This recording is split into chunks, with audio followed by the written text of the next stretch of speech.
আপনারা যদি আল্লাহর কুদরত ডাইরেক্ট দেখতে চান এবং ইবলিসের সাথে সাক্ষাৎ করতে চান, ফজরের সময় একটু চেষ্টা করলে পাবেন।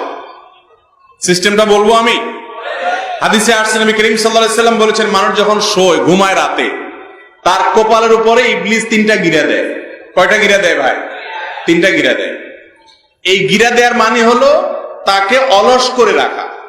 এই জন্য দেখবেন ফজরের আগ মুহূর্তে যে ঘুমটা হয়, রাত দিন 24 ঘন্টায় আপনি যত ঘুমান না কেন, ফজরের আগের ঘুমটা মনে হয় এরকম ঘুম যে এই ঘুম থেকে উঠলে মনে আমি শেষ, মরেই যাব, এরকম মনে হয় না?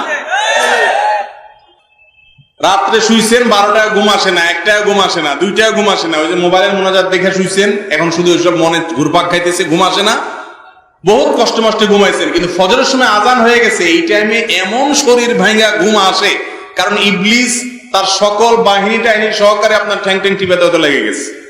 ওই যে গিরা দিয়ে ফেলছে, অলস লাগে, অলস। হাদিসে আসছে, নবী সাল্লাল্লাহু আলাইহি ওয়াসাল্লাম বলেছেন, কেউ যদি কষ্ট করে হিম্মত